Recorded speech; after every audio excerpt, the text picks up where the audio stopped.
후성 유전학이라는 것은 에피제네틱스라는 영어로 표현이 되는데요. 제네틱이 유전학이잖아요. 에피, 뭐뭐 위에 있다. 유전학 위에 있다라는 의미인데요. 좀 더 자세히 설명을 드리면 유전자를 바꾸는 모든 환경적인 요인을 의미합니다.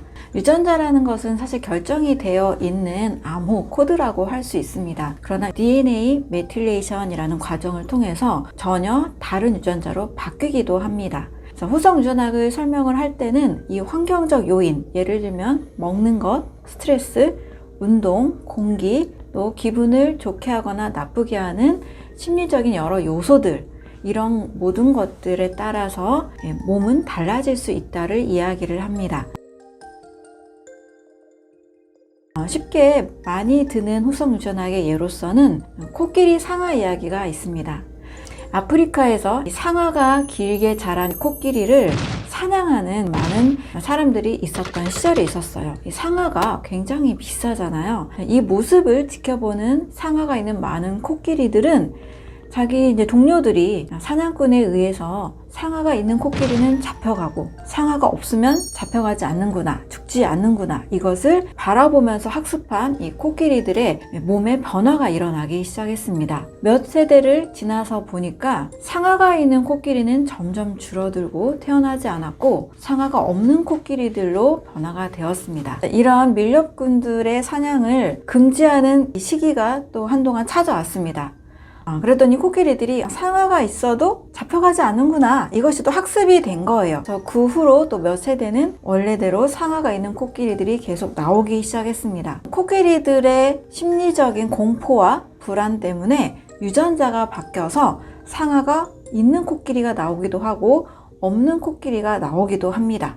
또 하나 후성 유전학적 예로는 로얄 젤리를 먹은 벌에서도 확인할 수가 있습니다. 일반 벌과 여왕 벌은 어떤 차이가 있을까요? 원래 유전자가 그렇게 결정된 것은 아니라고 합니다. 일반 이 벌들도 로얄 젤리를 계속 먹으면 수명이 7주였던 이 일반 벌들이 수명이 7년으로 바뀌는 여왕 벌로 탄생한다고 합니다.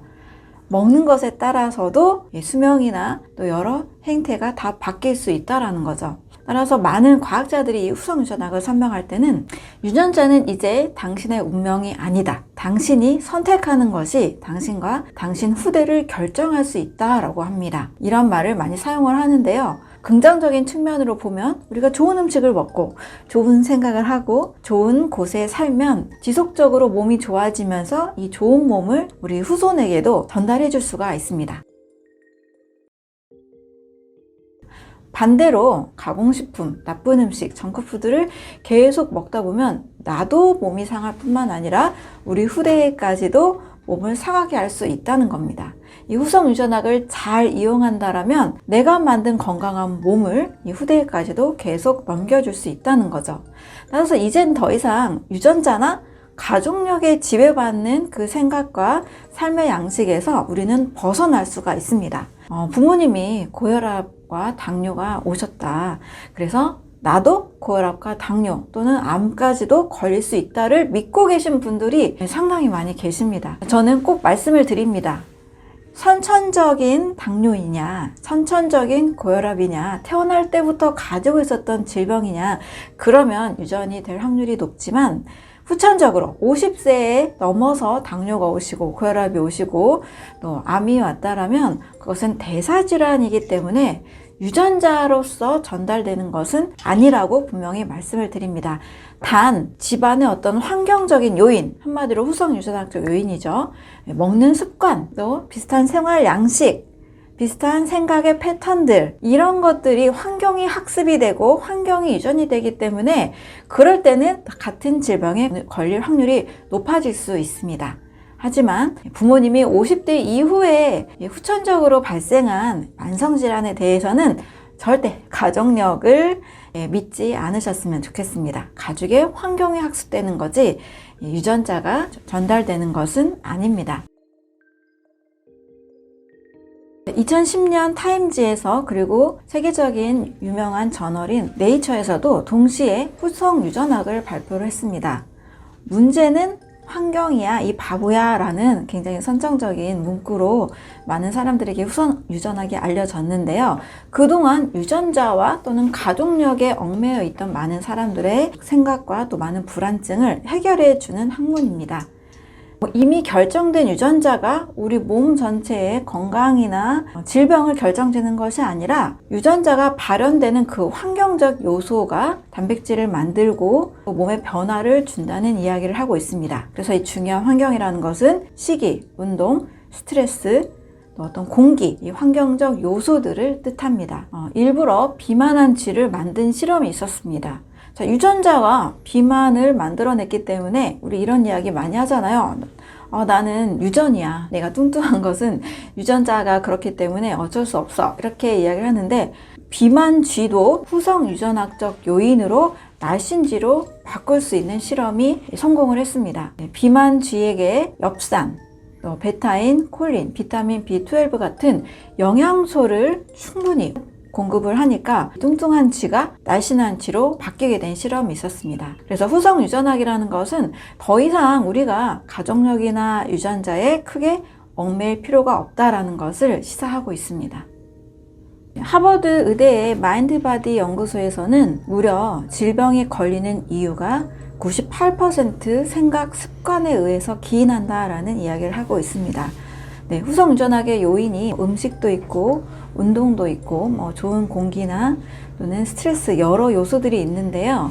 결국 많은 사람들이 질병에 걸린 이유 중에 가장 많이 차지하는 것이 마음, 곧 생각에서 비롯된다는 이야기를 아주 크게 이야기하고 있습니다. 아픈 분들의 심리를 보면 굉장히 불안하고 또 두려움이나 걱정, 근심이 굉장히 많은 것들을 볼 수가 있습니다.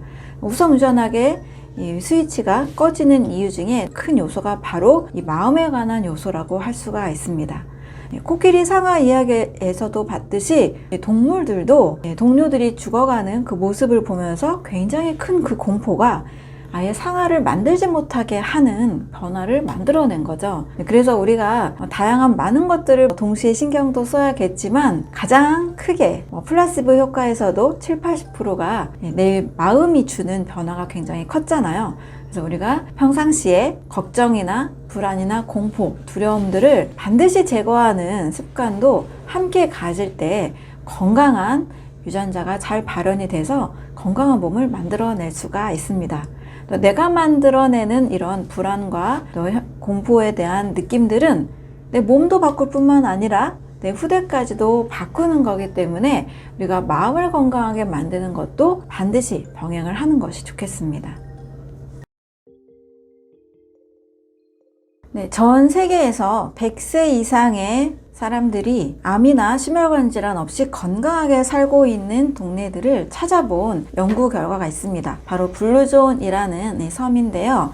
내셔널 지오그래픽 연구원인 댄 뷰트너가 10년이 넘는 기간 동안 전 세계를 뒤져서 찾아낸 결과입니다. 그곳은 대부분 섬들로 구성이 되어 있어요. 이탈리아의 사르데냐 지역, 미국의 캘리포니아 로마린다 지역, 그리고 코스타리카의 니코야, 이런 지역들인데요. 이곳에 100세 이상의 사람들이 공통적으로 하고 있는 9가지 삶의 규칙들을 찾아보게 되었습니다. 그중 첫 번째는 자연스러운 일상의 움직임입니다. 이것은 미국에서부터 운동이라는 개념이 건강을 위해서 도입이 된 지 수십 년이 지났는데요. 사실 우리가 건강을 위해서 헬스장에 등록을 하고 수영장에 다니고 이런 운동을 위한 특별한 시간을 만들잖아요. 그런데 미국인의 통계상 하루에 2시간씩 체육관에 달려가서 운동을 하는 것보다 일상의 생활에서 늘 끊임없이 자연스럽게 움직이는 고강도 운동이 아니라 저강도 이런 움직임들, 또 가끔 중강도 정도의 움직임들이 오히려 더 수명 연장과 무병장수하는 삶에 더 도움이 됐다는 통계가 있습니다.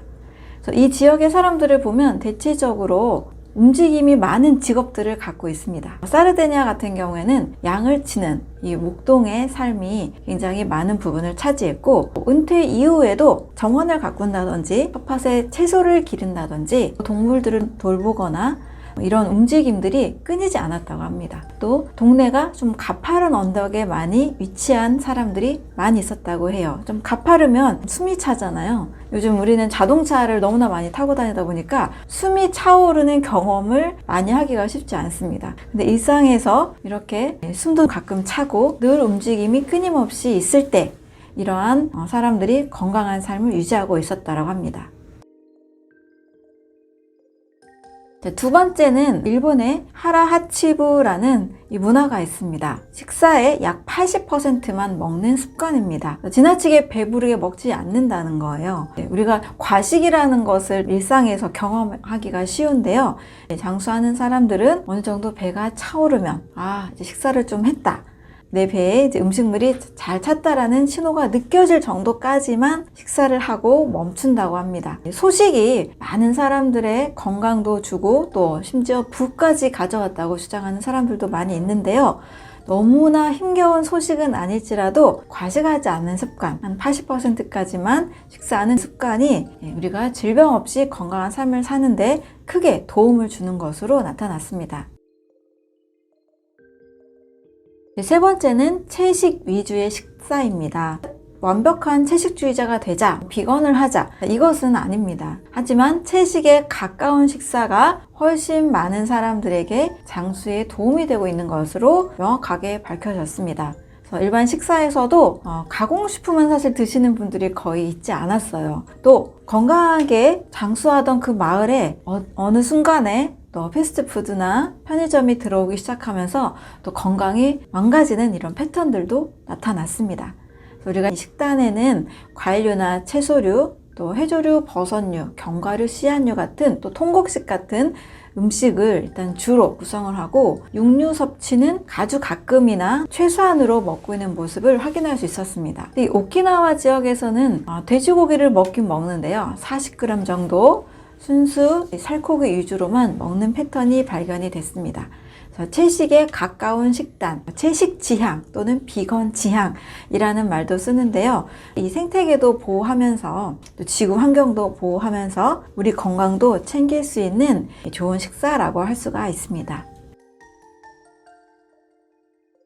네 번째는 의외의 모습이 있었습니다. 인생을 바꾸는 포도주다, 이렇게 블루존에서는 설명이 되어 있습니다.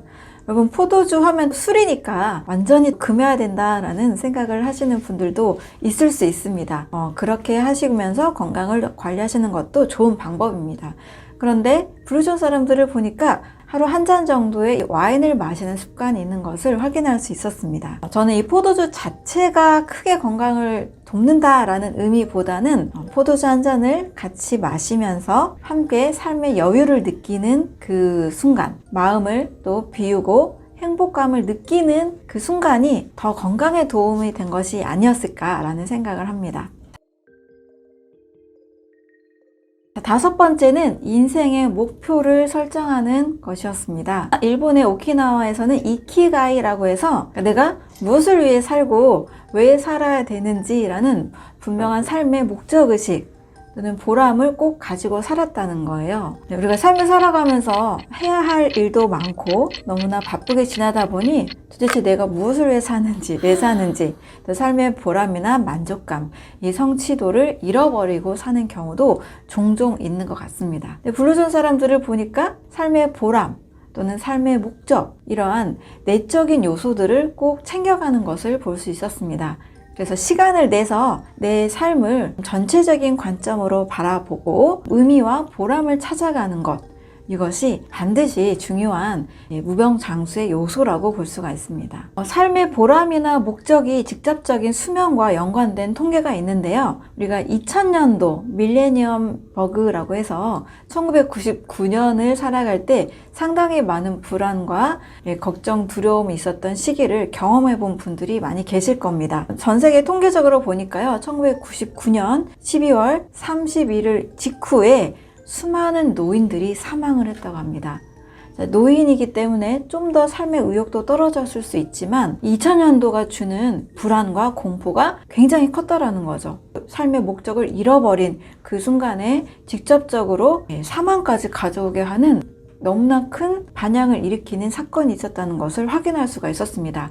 내가 무엇을 위해 살아야 되고 또 삶의 순간순간 느끼는 그런 보람들을, 삶의 만족감을 반드시 꼭 챙겨가시면 좋겠습니다. 여섯 번째는 느리게 살기입니다. 우리가 굉장히 바쁩니다. 또 빨리빨리 문화가 한국인들은 더 크게 작용을 하죠. 물론 덕분에 많은 경제 성장과 발전을 이루었지만 과연 이렇게 빨리빨리 된 배경 속에 우리는 삶의 만족도, 행복도도 같이 올라가는지도 확인을 해야 됩니다.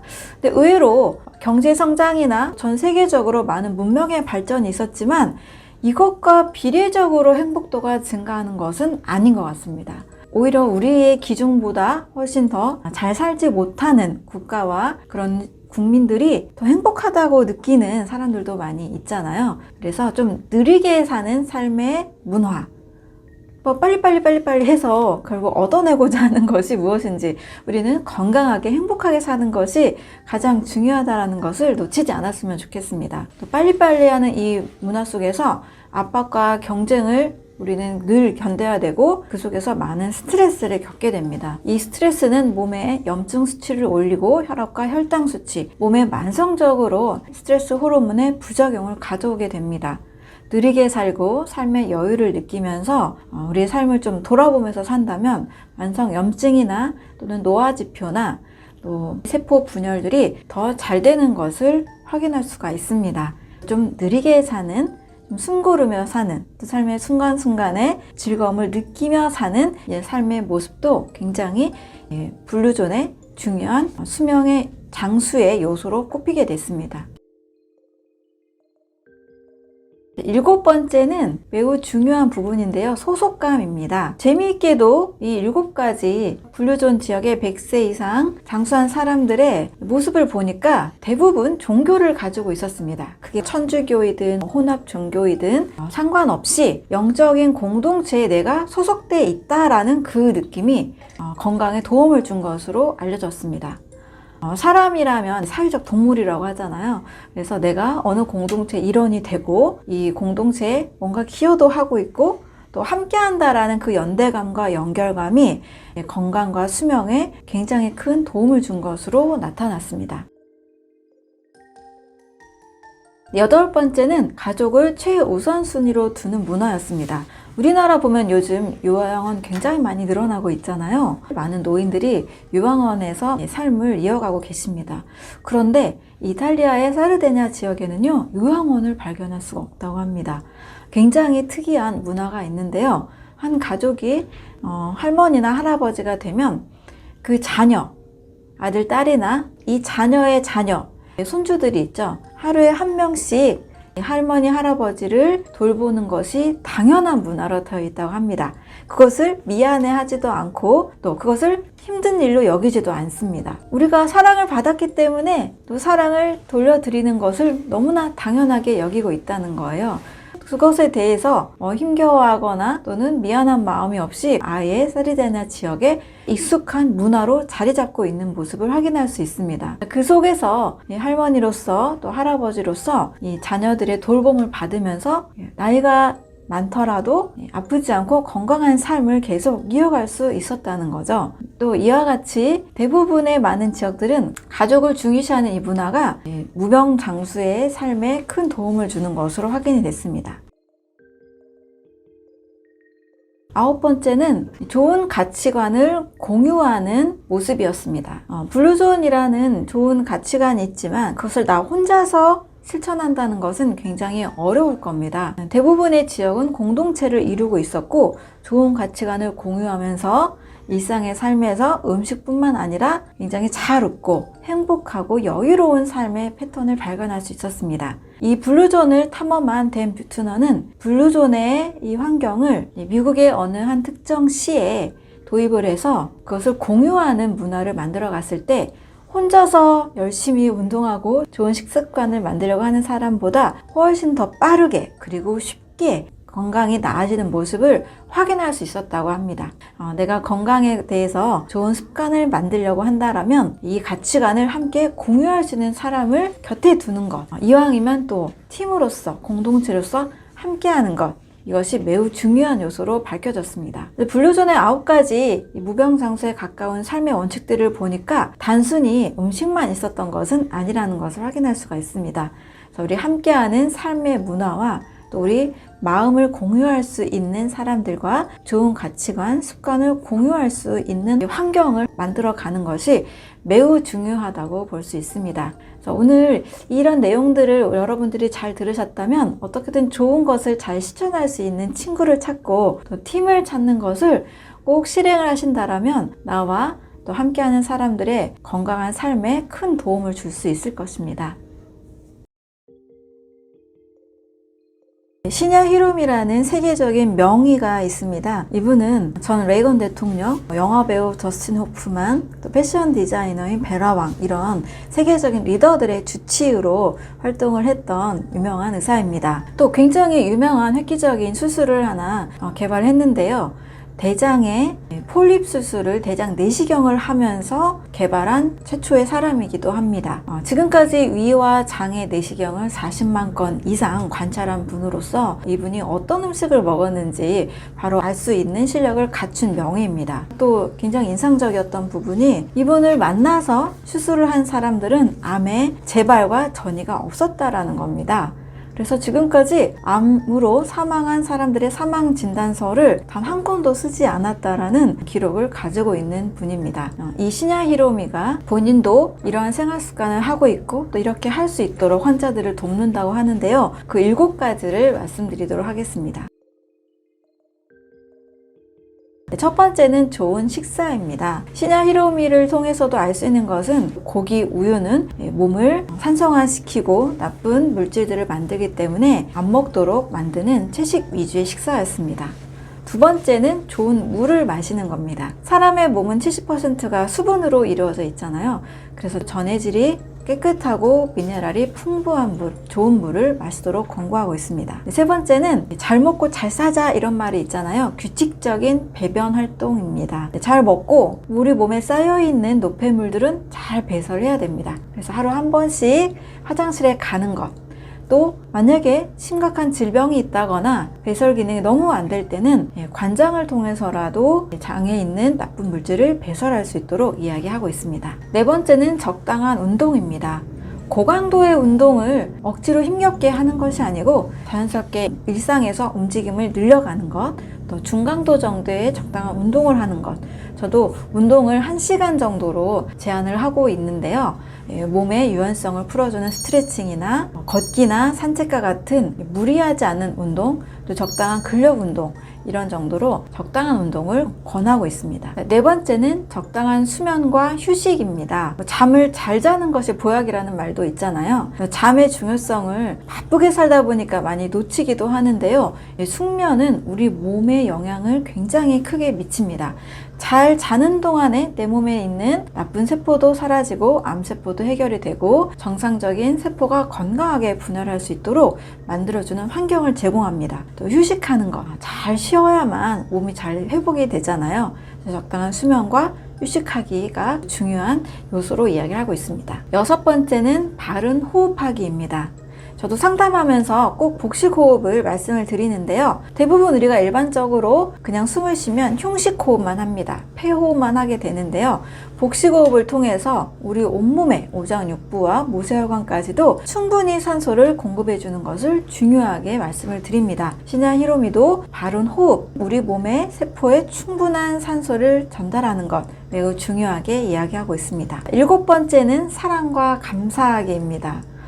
의사 선생님들이 대부분 몸에 대한 접근만 많이 이야기하기가 쉬운데요. 사랑하는 것, 감사하는 것을 통해서 우리 마음에 있는 여러 나쁜 해를 주는 요소들도 제거를 하고 좋은 마음의 영양제가 될 수 있는 요소들도 꼭 중요하게 이야기하고 있습니다. 사랑을 할 때 좋은 호르몬이 나오잖아요. 역시 감사할 때도 몸에 좋은 호르몬들이 나와서 우리 몸을 지켜줍니다. 화를 내거나 미워하거나 싸우거나 갈등의 요소가 깊을 때는 역시 몸에 나쁜 호르몬이 나오게 됩니다. 그래서 7번째까지 사랑과 감사하기를 통해서도 우리 몸을 건강하게 만들어야 된다라고 이야기하고 있습니다. 방금 말씀드린 7가지 원칙을 잘 생각해 보시면서 분류전의 9가지하고도 많이 겹치잖아요. 내가 실천할 수 있는 것, 꼭 하나라도 꾸준히 실천하셨으면 좋겠습니다.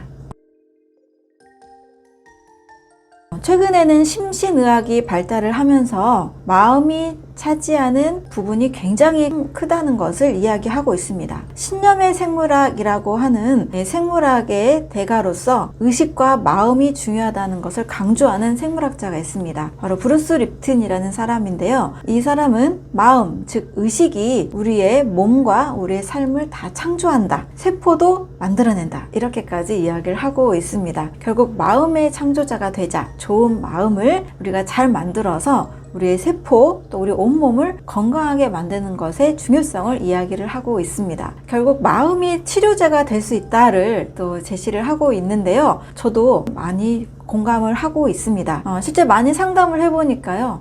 만났을 때 상담을 하는 사람들로부터 느껴지는 그런 긍정적인 기운이나 힘들고 부정적인 기운들이 있습니다. 역시 두려움이 많고 굉장히 부정적으로 예민하신 분들의 경우 몸도 많이 아픈 모습을 볼 수가 있었습니다.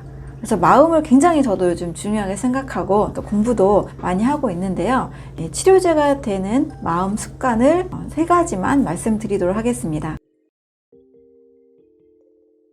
첫 번째는 감사하기입니다. 심신의학을 연구하는 많은 사람들이 감사를 할 때 심혈관 지표의 노화 세포나 염증 수치가 내려가고 심장박동이 안정되는 것을 직접적으로 이야기를 하고 있습니다. 감사를 할 때는 좋은 것을 계속 생각하게 되고 또 마음이 차분해지잖아요. 그러면서 심장박동, 혈당 안정, 또 스트레스 호르몬이 완화되고 염증 수치가 줄어드는 굉장히 신기한 효과들이 있습니다. 심지어 백혈병 환자로 있었던 어떤 분의 경우 하루에 감사일기를 100가지씩 찾아서 쓰는 거예요.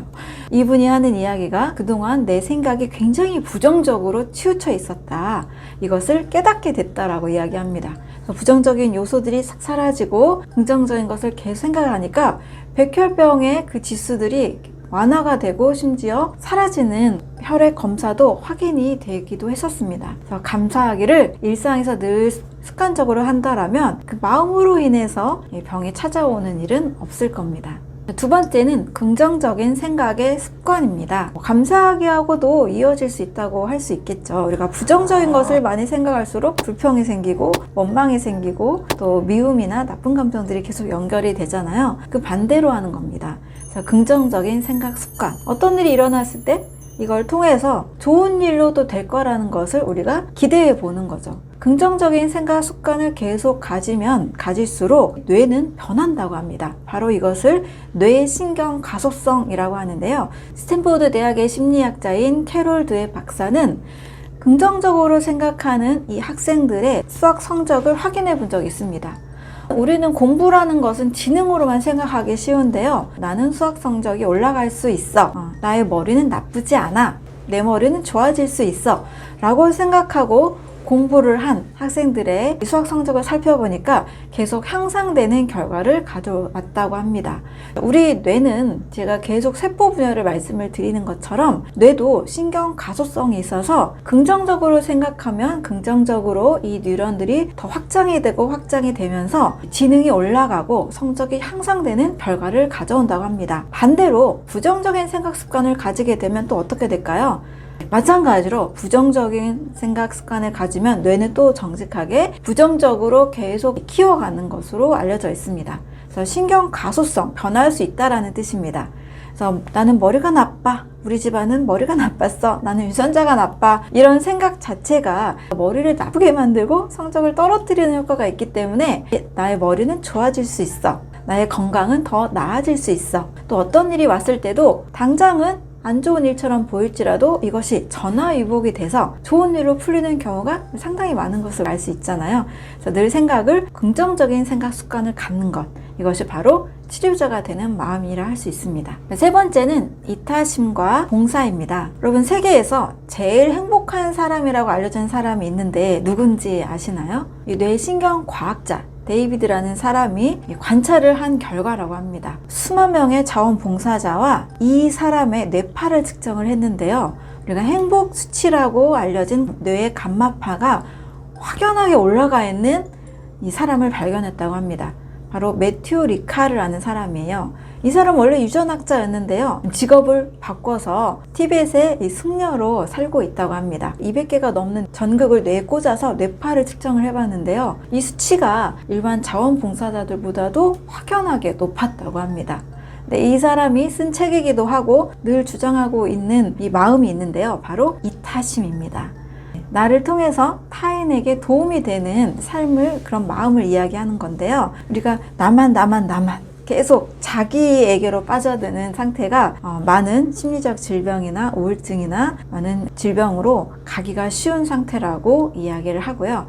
내가 아닌 남을 위한 것, 내가 타인과 세상을 위해서 무엇을 할 수 있는지, 아주 작은 봉사라도 우리의 시선을 내가 아닌 남에게 돌릴 때 더 근본적인 행복한 마음 상태가 될 수 있다라고 이야기를 하고 있습니다. 그래서 감사하기, 긍정적인 생각 습관, 또 이타심과 봉사하는 마음, 이런 마음들이 우리의 삶에 더 건강한 삶과 우리 건강한 몸을 만들어줄 수 있다는 사실을 기억을 하고, 내가 할 수 있는 작은 것 한 가지라도 꼭 실천해 보시는 여러분들이 되셨으면 좋겠습니다. 블루존 사람들의 세포 상태를 보니까요, 수명을 결정짓는 유전자인 텔로미어의 길이가 일반 사람보다 더 긴 것으로 확인이 됐습니다. 텔로미어라는 것은 세포의 분열 횟수를 결정짓는 유전자입니다. 미국의 엘리자베스 블랙번 교수가 이 텔로미어가 세포의 노화와 수명을 결정짓는 유전자라는 것을 발표한 후에 노벨상을 받았던 굉장히 중요한 부분입니다. 텔로미어는 마치 우리가 연필을 계속 깎아서 쓰면 줄어들어서 어느 순간에 쓸 수 없게 되는 것처럼, 세포가 계속 분열을 하다 보면 텔로미어 길이가 짧아지게 됩니다. 그런데 어떤 상황에서는 이게 빠르게 줄어들고 어떤 상황에서는 더디게 줄어든다는 것이 차이가 있는 거죠. 그래서 장수하는 사람들은 텔로미어의 길이가 더디게 줄어들고, 또 질병이 없는 사람들도 더디게 줄어드는 반면, 수명이 짧고 노화와 또 질병에 걸리는 사람일수록 텔로미어의 길이가 빠르게 짧아지는 것을 확인할 수가 있습니다. 그러면 우리는 텔로미어의 길이를 어떻게 하면 최대한 길게 유지하고 더디게 만드는가, 이것이 중요할 수가 있겠죠. 그래서 엘리자베스 블랙번 교수는 5가지를 이야기를 하고 있습니다. 첫 번째는 세포 건강입니다. 우리 몸 전체는 세포로 이루어져 있잖아요. 저도 이 세포를 직접 배양했던 과학자로서 일하던 시절을 보면 세포가 얼마나 영양 공급이 중요한지를 늘 강조를 하고 있습니다. 그래서 세포는 꼭 필요한 영양소를 공급받고, 또 세포에 쌓이는 독소들은 잘 내보내야 건강합니다. 몸의 질병을 하나로만 얘기한다면 세포 기능 장애라고도 볼 수 있는 거죠. 세포의 건강을 신경 쓰는 것, 이것이 첫 번째 요소가 될 수 있고요. 두 번째는 명상을 이야기하고 있습니다. 명상을 통해서 우리의 복잡한 생각을 좀 정리하고 마음과 머리를 비우는 시간, 여유 있게 살자 또는 좀 느리게 살자, 다 공통적인 요소가 될 수 있습니다. 세 번째는 생각 습관입니다. 사람은 누구나 생각의 패턴이 있습니다. 비슷한 생각의 패턴들이 계속 반복적으로 일어나서 긍정적으로 향하는 사람도 있는가 반면, 늘 어떤 일이 일어났을 때 그 비슷한 생각 패턴 때문에 부정적으로 늘 향하는 사람들도 있습니다. 그래서 생각 습관이 긍정적으로 향하는 것도 텔로미어의 길이를 길게 유지할 수 있다라고 이야기를 하고 있습니다. 네 번째는 수면입니다. 잠 잘 자는 것, 누구나 강조를 하고 있죠. 잠을 잘 자야만 우리 몸이 건강을 회복하고 에너지를 또 항상 높게 에너지 수준을 유지할 수가 있습니다. 5번째는 호흡입니다. 호흡을 통해서 세포에 꼭 필요한 산소를 잘 공급받는 것. 우리 호흡이 산소가 잘 전달되지 않으면 세포는 살 수가 없거든요. 그래서 중요하게 이야기하는 것이 바로 호흡입니다. 이렇게 텔로미어의 유전자 길이를 길게 유지하는 방법 5가지, 세포 건강, 명상, 좋은 생각 습관, 수면과 호흡, 이 5가지를 잘 기억하시고 내가 할 수 있는 것부터 잘 실천해 가시면 좋겠습니다. 꾸준히 건강을 유지하고 싶은 분들이라면 요거 하나만 기억하시면 됩니다. 바로 공복 과일, 식전 과일 식사입니다. 우리가 일반적으로 식사를 하면 밥 위주로 먹잖아요. 또 고기도 단백질이라고 생각해서 잘 챙겨 먹습니다.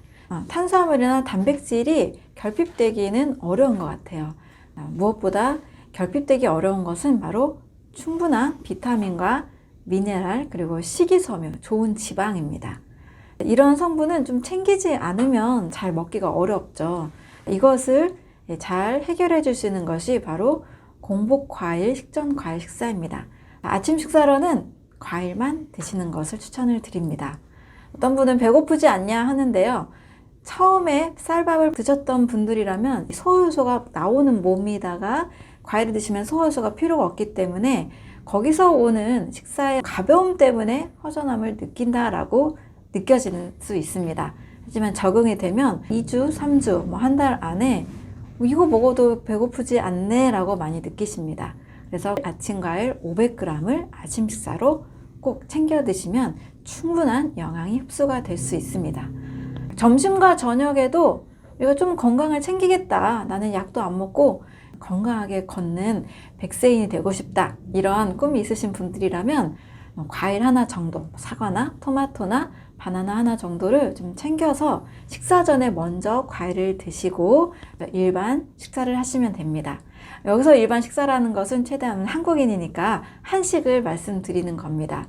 현미자연식에다가 다양한 채소들이 있는 그런 반찬을 일반적으로 드시면 됩니다. 저녁 식사로도 역시 식사 전에 과일 한 접시 정도를 드신다라면 하루 종일 공급받는 비타민과 미네랄, 식이섬유, 좋은 수분들이 몸에 굉장히 좋은 영향을 줍니다. 염증도 싹 제거가 될 수 있습니다. 특히 저녁 식사로는 집에서 드시는 경우가 많으시잖아요. 저녁 식사를 집에서 만약에 드신다면 꼭 좋은 지방 섭취하는 것을 권해드립니다. 좋은 지방, 식물성 불포화 지방산인데요. 많은 분들이 잘 알고 계시듯이 들기름 좋다 하잖아요. 들기름, 엑스트라 버진 등급의 올리브 오일, 그리고 코코넛 오일, 이런 좋은 기름들을 이용해서 채소를 볶아 드시거나 또는 들기름을 한 스푼 드시거나 이렇게 좋은 기름을 반드시 섭취하는 것이 매우 중요합니다. 세포막을 구성하고 있는 인지질의 성분이 되기도 하고요. 우리 몸의 혈관과 또 호르몬을 만드는 좋은 원료들이 될 수가 있습니다. 또는 좋은 기름으로 나는 채소볶음 좀 어렵다 이런 분들은요, 견과류를 꼭 하루에 40g 정도 섭취하시는 것이 좋습니다. 좋은 기름과 견과류를 같이 드시면 더 이상적이라고 할 수가 있겠죠. 나는 무병장수 100세를 살고 싶다, 좀 아프면서 사는 것이 너무 싫다, 이런 분들은 공복 과일 그리고 식전 과일 꼭 기억해 주시면 되겠습니다. 당뇨가 있는 분, 또 당뇨 전 단계인 분들이 매우 많습니다. 우리나라 인구의 절반이 혈당 조절에 문제가 있는 것으로 통계가 나왔죠. 너무나 심각한 상황인 것 같습니다. 당뇨 전 단계에 있는 분들이라면 정말 조심해야 될 것은 과일이 아니라 흰 쌀밥이 될 수가 있습니다. 한국인이기 때문에 주식이 쌀 문화잖아요. 삼시세끼 쌀밥만 먹는다면 저는 좀 심각한 상황이 될 거라고 봅니다. 물론 현미 잡곡으로 아주 소식을 한다라면 삼시세끼를 드셔도 큰 문제는 없습니다. 그러기가 쉽지 않잖아요. 밖에서 드셔도 흰쌀밥을 드시고 있기 때문에 당뇨 전 단계가 오기가 쉽습니다. 우리가 흰쌀밥만 또 먹는 것이 아니고 빵도 먹고 디저트도 먹고 과자도 먹고 또 면 종류 음식도 많이 먹습니다. 또 액상 과당이 들어간 각종 가공식품과 또 음료수도 많이 먹다 보니까 늘 당분은 초과 상태가 되기 쉽습니다. 이런 분들에게 꼭 필요한 성분이 바로 인슐린 기능에 도움을 주는 좋은 미네랄들입니다. 크롬이나 망간이나 아연이나 칼슘, 마그네슘 같은 이런 미네랄들은 인슐린의 기능에 크게 도움을 줍니다. 그래서 저는 과일에 과당을 굉장히 불안해 하시는데요. 여러분이 지금 마음껏 드시는 쌀밥이나 고구마나 음료수 또는 떡이나 면 가끔 드시는 칼국수나 라면, 우동보다도 절대적으로 안정적인 당이 바로 과일의 과당입니다. 자연의 음식에 담겨있는 과당을 인위적인 액상 과당과 절대 똑같이 취급하지 마시고 저당도 과일로 과일의 미네랄들을 섭취하시는 것을 꼭 추천을 드립니다. 실제 70대 초반에 어르신께서 당뇨 수치 200이 되셨는데 제가 아침 식사로는 저당도 과일만 추천을 드렸어요. 사과나 딸기, 키위, 오렌지 이런 과일들은 현미의 당지수 55보다도 더 낮은 30, 40 정도입니다. 고당도 과일은 망고나 바나나, 파인애플 정도의 과일이니까요. 이런 과일들을만 좀 피해 주시면 대부분의 많은 과일들은 저당도 과일입니다. 특히 블루베리나 토마토 정도는 더 낮기 때문에 안심하고 드셔도 됩니다. 이렇게 저당도 과일로 아침 식사를 드시고 점심과 저녁에도 채소와 저당도 과일과 식사를 고구마나 두부 이런 음식을 권해드렸을 때 단 일주일만 해도 120까지 혈당이 떨어지게 됐습니다. 대신 저는 쌀밥을 추천하지 않았습니다. 쌀은 훨씬 더 당지수가 빠르게 올라가는 편입니다. 과일의 과당만 보는 관점이 아니라 과일 전체에 담긴 풍부한 수분이나 식이섬유, 비타민, 미네랄들을 함께 섭취하면 오히려 췌장의 건강에 도움을 주고 인슐린 기능이 더 향상되는 것으로 나타났습니다. 식사 중에 아침에는 저당도 과일을 드시고 식사 중에는 약간의 채소와 또 양배추나 신선한 채소와 두부 같은 소화가 잘 되는 콩류 음식으로 단백질을 섭취하시고 해조류나 버섯류 요리를 함께 드시는 것이 좋습니다. 또 저녁 식사로는 올리브 오일이나 들기름에 볶은 채소 볶음을 드신다면 혈당 안정도 도움이 되고 또 세포막도 재생이 되면서 건강한 세포를 만들 수가 있습니다. 그래서 이 식사를 꼭 챙겨 드시기를 바라겠습니다. 그리고 간식으로는 제가 늘 강조하는 게 당분은 적고 단백질과 지방이 많은 견과류입니다. 단 견과류를 드실 때는 땅콩은 추천하지 않아요. 아플라톡신이라는 곰팡이 오염이 되기가 굉장히 쉽습니다. 그래서 아몬드나 캐슈넛이나 잣이나 호두, 신선한 상태의 견과류를 하루에 30g에서 40g 정도 꼭 드시는 것이 좋습니다. 좋은 기름은 염증 수치도 낮춰주고 세포막과 혈관을 튼튼하게 만들기 때문에 꼭 섭취하는 것이 좋습니다.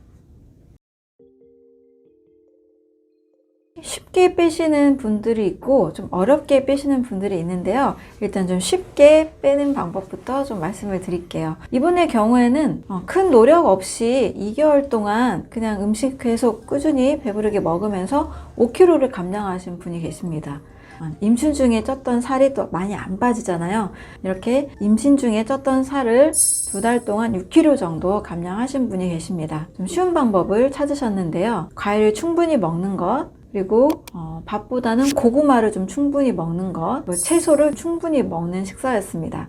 물론 밥을 마음껏 먹고 햄버거, 치킨, 피자 마음껏 먹으면서 살을 뺄 수는 없다는 건 다 알고 계실 거예요. 대신 우리가 다이어트 식사로 알고 있는 닭가슴살, 토마토 샐러드 이런 것만 처음에 시도를 하시다가 너무 이제 지겹다 이런 분들의 경우 과일을 충분히 먹으라고 하면 굉장히 좋아하십니다.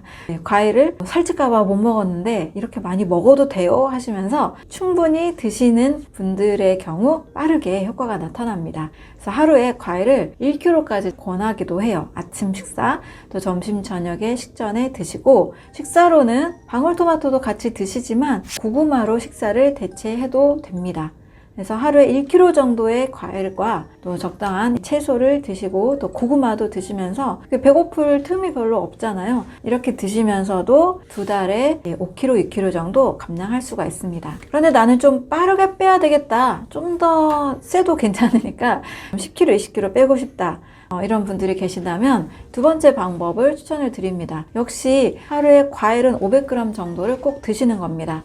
이와 같이 이 과일을 드시면서 같이 드셔야 되는 것이 바로 해독 주스입니다. 해독 주스를 저는 1리터까지 하루에 챙겨 드시라고 말씀을 드립니다. 해독 주스는 어떻게 만드느냐? 역시 과일, 채소인데요. 채소 비중이 훨씬 더 높게 만드는 것이 좋습니다. 이 사과와 양배추와 케일 또는 샐러리를 넣으면 됩니다. 사과, 양배추, 이 샐러리를 거의 1대1대1 정도로 비율을 맞춰서 물을 좀 넣어서 1리터로 만들면 양이 굉장히 많습니다. 이것을 아침 식사 그리고 점심과 저녁에도 충분히 드시고, 식사는 내가 좀 허기를 면할 수 있는 정도로 고구마나 또는 꼭 계란을 드셔야 하는 분들이 있다면 계란 정도를 드시는 것도 좋습니다. 과일 500g과 해독 주스 1리터, 이거를 먼저 늘 드시는 거예요. 그리고 배고플 때 견과류나 고구마나 계란을 소량 드시는 겁니다. 그람 수를 정해드리지 않는 이유는 사람마다 양이 다 다르기 때문에 나머지 음식은 나에게 좀 맞게 드시고, 과일 500g과 해독 주스 1리터 이것을 꼭 챙겨 드시면 좀 10kg, 20kg도 감량이 되는 분들이 많이 계십니다. 다이어트 하실 때는 과일, 해독 주스 이 두 가지를 잘 기억하시면 됩니다. 그런데 다이어트를 오랫동안 시도하셔도 잘 안 됐던 분들의 공통점으로 염증이 있는 분들이 많습니다. 아무리 굶어도 살이 안 빠져요. 아무리 운동해도 살이 안 빠져요. 이런 분들은요, 몸속에 염증이 많은 상태라고 볼 수 있습니다. 이런 분들은 제가 면역 주스, 나나 주스라고 이름을 지었는데요. 염증을 빠르게 줄이는 주스라고 생각하시면 됩니다. 여기에는 바나나가 들어가고요. 그리고 두유, 요즘은 콩을 갈아서 직접 집에서도 제조해서 드시는 분들도 많이 계시죠. 바나나와 두유 그리고 아몬드 20알 정도, 20g 정도 넣으시고, 여기에 물 50ml와 살짝 죽염을 넣어서 좀 진한 맛을 느끼게 해주면 좋습니다. 바나나, 두유, 아몬드, 죽염, 물 약간 이렇게 넣으면 굉장히 맛있는 주스가 됩니다. 어린이들도 학생들도 고소하고 달콤하기 때문에 굉장히 좋아합니다. 근데 이 성분이 염증을 완화시키는 성분이에요. 바나나의 베타카로틴이나 아몬드에 들어있는 비타민 E, 과일과 견과류에 들어있는 다양한 비타민 미네랄들과 항산화 물질들이 염증을 빠르게 줄여줍니다. 제가 위험 있는 분들은 과일 드시기도 힘들다 할 경우에 나나 주스로 시작하시라고 말씀을 드리기도 합니다. 염증이 있는 분들은요, 과일 500g, 해독 주스 1리터, 그리고 나나 주스 한 300ml 정도, 이것을 꼭 필수로 드신다면 염증도 줄고 장도, 위도, 간도 굉장히 빠르게 회복될 수가 있습니다. 해독 식사는 우리 몸에 영양을 공급해주면서 독소를 잘 배출하는 식사라고 할 수 있습니다. 그러면 독소 식사도 있느냐라고 물어볼 수 있는데요. 맞습니다. 독소 식사는 과식하는 습관을 가지면 몸에 독소가 많이 쌓일 수 있고요. 소화가 잘 안 되는 음식을 먹으면 대사산물이 몸에 독소를 만들어냅니다. 많은 분들이 아마 고기를 많이 먹은 경험, 또 뷔페 식사를 많이 해본 경험이 있을 텐데요. 그건 독소 식사라고 할 수 있습니다. 반대로 해독 식사는 자연의 음식으로 많이 구성을 하면 자연히 해독 식사가 됩니다. 여기서 많이 드셔야 되는 음식은 과일류, 채소류, 통곡식, 버섯류, 해조류, 견과류, 씨앗류, 콩류입니다. 이렇게 8가지 정도 식품군은 이 자체가 충분한 영양도 공급이 되고 노폐물이 많이 생기지 않는 음식이 될 수 있습니다. 대신 음식들도 무작정 많이 섞어 드시는 것보다는 식사법에 맞게 드시는 것이 좋습니다. 항상 중요한 것은 완전 소화입니다. 소화 불량이 되면 여러 대사산물, 찌꺼기를 만들기 때문입니다. 이 식사를 하실 때는 비율도 또 중요한데요. 과일을 한 30에서 40%까지, 제가 늘 강조하는 거는 아침 과일이죠. 이렇게 30-40%를 과일로 구성하시면 영양도 풍부하고 독소도 잘 배출이 됩니다. 이 식사 자체는 소화효소를 자극하지 않고 장, 간, 췌장을 다 쉬게 해줍니다.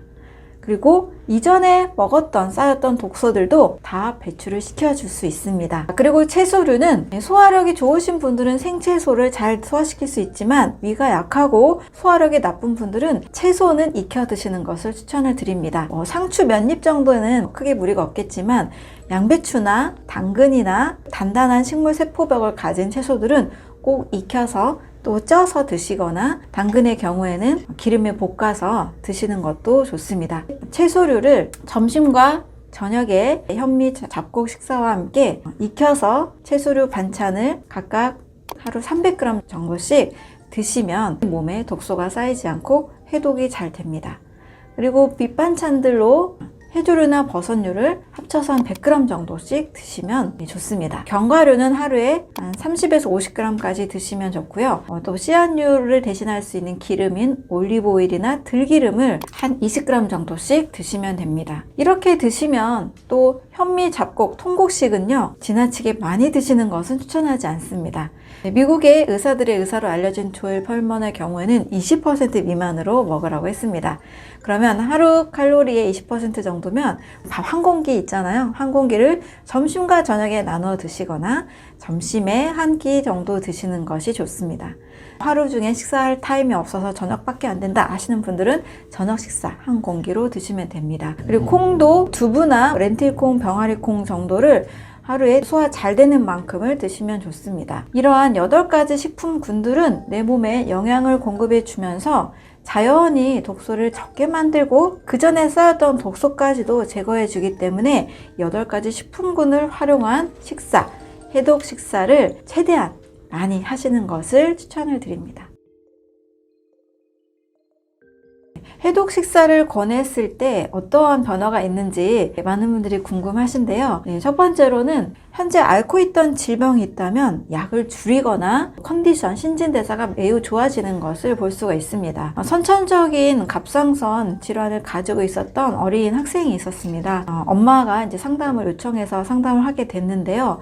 갑상선 약을 일반 식사로 할 경우에는 점점점 늘려가는 패턴으로 가기가 쉬워지죠. 한 알 먹던 걸 2알로, 2알에서 3알로 이렇게 늘리게 됐는데 늘려야 되는 시점에 아침 식사만 과일로 식사법을 변경을 한 경우가 있었습니다. 그랬을 때 2알, 3알 늘려가던 약을 1알로 줄일 수가 있게 되었고 아이들은 감기에 잘 걸리잖아요. 감기에 잘 안 걸리게 됐다라는 기쁜 소식을 듣게 됐습니다.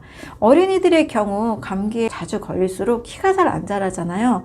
감기로 인해서 몸에 염증이 생기면 키를 성장시키는데 필요한 에너지를 보낼 수가 없기 때문에 애들이 키가 잘 안 자랍니다. 감기도 안 걸리고 키도 잘 크게 됐다라는 이야기를 하고 있습니다. 그리고 당뇨 전 단계와 당뇨에 걸렸던 분들이 혈당 수치가 200에서 120으로 또 400에서 150으로 600에서 250 정도로 굉장히 줄어드는 사례들도 많이 있었습니다. 해독 식사라는 것은 저는 사람이 먹어야 되는, 원래 마땅히 먹어야 되는 음식들을 자연스럽게 먹다 보니까 몸 전체 신진대사가 안정화된다라고 꼭 말씀을 드리고 있습니다. 당뇨에도 역시 해독 식사, 독소를 쌓지 않게 하고 염증을 해결하는 해독 식사가 매우 중요했던 거죠. 세 번째로는 고지혈증, 고혈압은 자연히 사라지게 됩니다. 대부분 고지혈증의 경우에는 한국인들은 또 삼시세끼 쌀밥을 먹다 보니까 고지혈증, 고혈압, 당뇨 세트로 많이 따라다니잖아요. 그런데 해독 식사를 하게 되면 2주 안에도 고지혈증이 정상 수치가 되는 경우가 굉장히 많이 있습니다. 2주 안에도 우리가 먹은 음식 그대로 혈액이 구성이 되다 보니까요. 해독 식사 중에서도 특히 과일과 채소를 스무디로 만들어서 간편하게 아침마다 한 잔씩만 드셔도 고지혈증 수치가 확 떨어지게 됩니다. 이렇게 혈액이 맑아지게 되면 당연히 고혈압 수치도 떨어지게 됩니다. 고지혈증, 고혈압, 당뇨는요, 식사법을 바꾸는 것만으로도 굉장히 빠르게 안정이 될 수 있습니다. 또 굉장히 드라마틱한 좋은 사례로 혈액암을 앓고 계셨던 분이 체력이 증진이 돼서 일상생활을 하게 된 사례가 있습니다. 이분의 경우에는 혈액암으로 수술을 한 경우에 체력이 많이 떨어지게 돼서 하루에 3시간 정도밖에 일을 하기가 어려웠다고 합니다. 체력을 굉장히 아껴가면서 일을 하게 됐던 거죠. 이분에게 영양이 풍부한 해독 식사법을 권한 뒤에 한 달 후부터는 체력이 굉장히 증가해서 하루에 정상적으로 일하는 시간 9시간 정도 일하잖아요. 9시간 정도 일할 수 있을 만큼 체력이 굉장히 좋아졌다고 합니다. 또 하고 싶었던 취미 활동도 같이 병행을 하시면서 6개월이 지난 시점에는 거의 정상인처럼 일을 하시게 되고 오히려 건강을 더 관리하게 되니까 훨씬 삶을 살아가는 행복지수가 많이 향상됐다라는 이야기들을 전해주고 계십니다. 또 선천적으로 시트룰린 혈증을 앓고 있는 유전자 결손 질환인 이 어린 아이도 있었습니다. 이 아이의 경우에는 항상 단백질 식사만 하라는 처방을 받게 되었고, 억지로 이 고기를 많이 먹다 보니까 몸에서 이제 암모니아 냄새까지 나게 되는 상황까지 이르게 됐습니다. 쌀밥을 소화시키지 못하는 그런 질병인데요. 쌀은 먹지 않더라도 과일과 채소 식사를 꼭 먹을 수 있도록 권했을 때 몸에서 암모니아 냄새가 빠져나가고, 또 아이가 평상시 자주 앓았던 복통이나 손목, 발목의 통증이 많이 줄어드는 사례도 있었습니다. 그래서 해독 식사라는 것은 우리가 원래 먹어야 되는 음식을 먹지 않기 때문에 몸이 아팠던 것을 다시 되돌리는 식사법이라고 할 수가 있습니다. 그래서 현재 건강한 신진대사가 되지 않는다라면 약을 의지하기보다 먼저 나의 식사법을 교정을 하고 해독이 잘 되는 식사를 하시는 것을 꼭 추천을 드립니다. 과일과 채소만 먹으면 당연히 안 됩니다. 저도 과일과 채소만 먹으라고 말씀드리는 것이 절대 아니죠. 미국 영양과 식이요법 학회에서는 지나친 채식주의로 인해서 부족할 수 있는 영양소에 대해서 언급한 적이 있습니다. 오메가3 지방산, 비타민 B12나 칼슘, 비타민 D, 요오드, 아연 이런 영양소 결핍을 우려를 했는데요. 과일과 채소 위주의 식사를 저는 권하고 있지 이것만 드시면 안 됩니다. 특히 오메가3 지방산이나 비타민 B12나 아연, 요오드 이런 것들을 잘 공급할 수 있는 음식들이 있어요.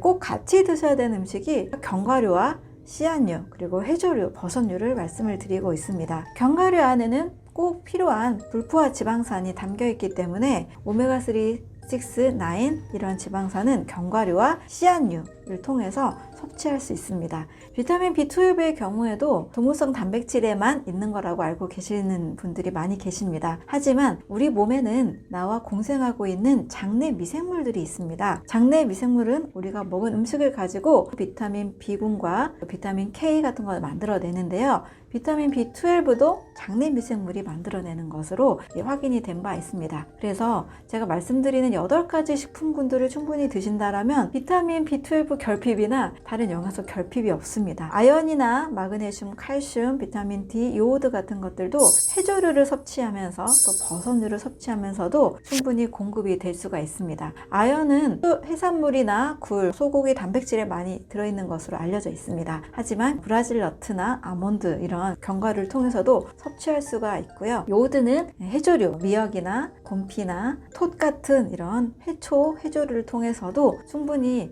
같이 드실 수가 있습니다. 그래서 대부분 과일, 채소만 먹는 것이 아니고 충분한 견과류, 씨앗, 해조류, 버섯류를 드시면 근육 생성이나 비타민 B군 합성이나 오메가3 필수 지방산에 있어서도 문제가 없다라고 말씀을 드립니다. 그래서 이런 식사를 골고루 꼭 드시면 좋겠습니다.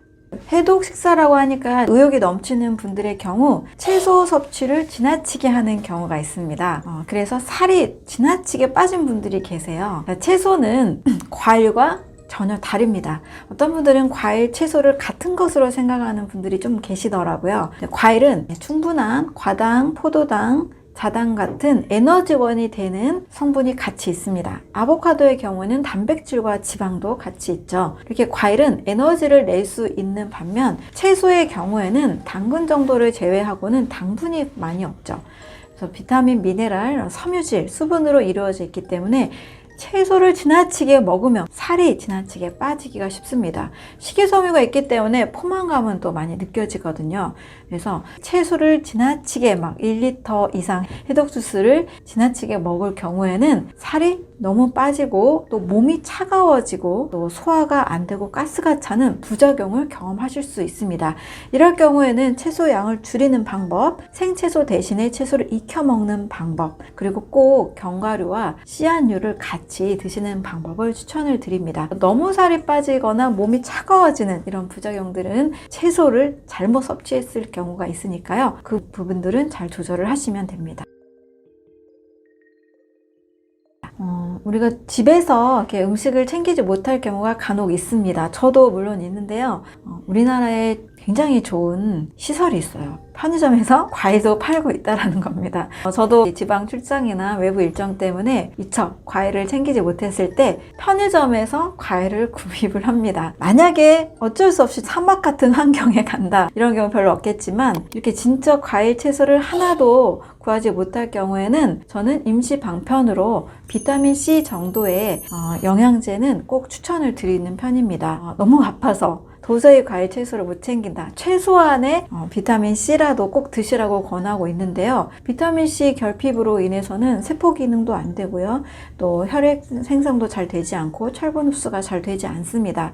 그래서 내가 사막과 같은 환경이다 이럴 때는, 과일 채소를 아예 구하지 못할 때는 비타민C라도 꼭 챙겨 드시기 바랍니다. 그 외에 그래도 편의점이 있는 곳에 가신다면 편의점에 있는 사과, 바나나, 토마토 같은 이런 것도 꼭 활용을 하셔서 사과, 과일, 채소를 보약처럼 드시는 것을 저는 꼭 추천을 드립니다. 여러분의 건강에 크게 도움이 될 수가 있습니다. 약을 드시는 분들의 경우, 약을 먹기 때문에 저는 과일 안 먹고 밥을 먹겠습니다 라는 분들이 간혹 계십니다. 여러분, 과일은 밥이 될 수가 있습니다. 단, 이 과일은 약과 충돌할 수 있어요. 바로 자몽이라는 과일입니다. 자몽 성분이 약이 대사하는 효소 시스템을 차단하기 때문에 약효를 내지 않고 충돌을 할 수가 있습니다. 약을 드실 때도 과일 식사를 하시고 약을 드셔도 됩니다. 단, 자몽만 빼고 드시면 됩니다. 그 외에는 큰 문제가 없으니까요.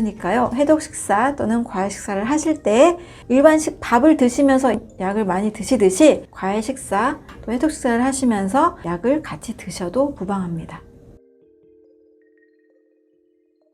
좋은 줄 알면서도 막상 입맛에 맞지 않거나 또 바쁘다는 이유로 챙기기가 어려울 수 있습니다. 우리가 평상시 먹던 습관을 교정하기 위해서는 굉장히 많은 에너지를 필요로 하기 때문이죠. 저 역시 빵 중독증이 있었다라고 책에도 쓰고 여러 번 말씀을 드리기도 했는데요. 20대 때 빵도 많이 먹고 햄버거, 치킨, 피자, 삼겹살 굉장히 많이 저도 먹었었습니다. 그런데 하나의 좋은 습관을 완벽하게 바꾸는 것은 어렵지만 살짝 더해주는 식으로 응용을 하시면 훨씬 쉬워집니다. 예를 들어 빵을 먹고 싶잖아요. 그런데 과일을 먹거나 채소를 먹어야 된다는 걸 알아요. 이럴 때 억지로 막 끊어야지 이것보다 과일을 먼저 먹으라고 했지, 과일 먼저 먹고 빵을 먹자, 이렇게 바꿔보는 겁니다. 치킨이나 피자나 어떤 회식이 있을 때도 과일이나 채소, 방울토마토를 먼저 먹고 그 음식을 먹자라는 식으로 조금만 더 노력해 주시는 겁니다. 아예 끊고 과일, 채소, 해독식단만 하는 것보다는 좀 쉽잖아요. 이렇게 과일을 먼저 먹고 빵을 먹자라는 것을 실제 해보시면 내 입맛이 달라지는 것을 느낍니다. 저도 빵을 굉장히 좋아했던 사람인데 과일을 많이 먹다 보니까 빵이 예전보다 맛이 없는 거예요. 맛이 없어서 안 찾게 되는 굉장히 신기한 일이 일어나게 됩니다. 역시 치킨, 피자 이런 것도 마찬가지예요. 생각보다 과일을 먼저 먹다 보면 맛이 예전만큼 없게 돼요. 그것은 내 입맛이 깨끗한 입맛, 청량한 입맛, 건강한 음식을 좋아하는 입맛으로 자연스럽게 교정이 되기 때문입니다. 그래서 이걸 먹자 이렇게 하시면 좀 낫잖아요. 이것도 하기 어려운 분들에게는 이 말씀을 꼭 드리고 싶어요. 집에 하수구가 넘쳐서 막혀 있다면, 집에 쓰레기가 흘러 넘친다면 우리 집에서 생활하는 것이 결코 행복하지 않잖아요. 더러운 것이 우리 집에 너무 쌓여가면 삶의 질이 굉장히 떨어질 겁니다. 내 몸에 늘 맛있는 음식, 늘 당기는 음식, 빵이나 치킨, 피자, 가공식품 이런 것만 늘 채워 넣는다면 내 몸에 쓰레기가 넘치는 집에서 사는 것과 마찬가지의 결과가 올 수밖에 없습니다. 독소가 넘쳐나고 염증이 심해지고 약을 먹어야만 하고 삶의 질이 굉장히 떨어지게 되는 거죠. 고통스러운 삶을 우리는 굳이 선택할 필요가 없습니다. 조금 노력을 해서라도 독소를 배출하는 습관, 빵 먹기 전에 과일 먼저 먹고 어쩔 수 없이 회식한 뒤에는 채소를 좀 더 먹는다거나 녹즙을 좀 만들어 드신다거나 내 몸에 좋지 않은 것들을 덜어내는 연습을 꼭 하시면 좋겠습니다. 유병장수의 삶은 고통을 가져오죠. 유병장수, 약을 먹으면서 고통스럽게 사는 것은 누구도 바라지 않을 겁니다. 그래서 건강할 때 또는 건강에 신호가 왔을 때, 염증이 좀 커져갈 때 먼저 좋은 음식을 먹고 어쩔 수 없이 그 음식을 선택하는 환경이라면 이런 습관을 좀 만들어 가시면 좋겠습니다. 우리 몸이 갑자기 어떤 음식이 당길 때가 있습니다. 임산부들의 경우 그 음식을 먹어야만 행복할 것 같고 지금의 통증이 줄어들 것 같다. 저는 그러면 그 음식을 드시라고 말씀을 드립니다. 대신 그 음식이 지나치게 건강에 해롭다면 꼭 해독을 해주시면 돼요. 만약에 치킨이 먹고 싶고 빵이 먹고 싶다.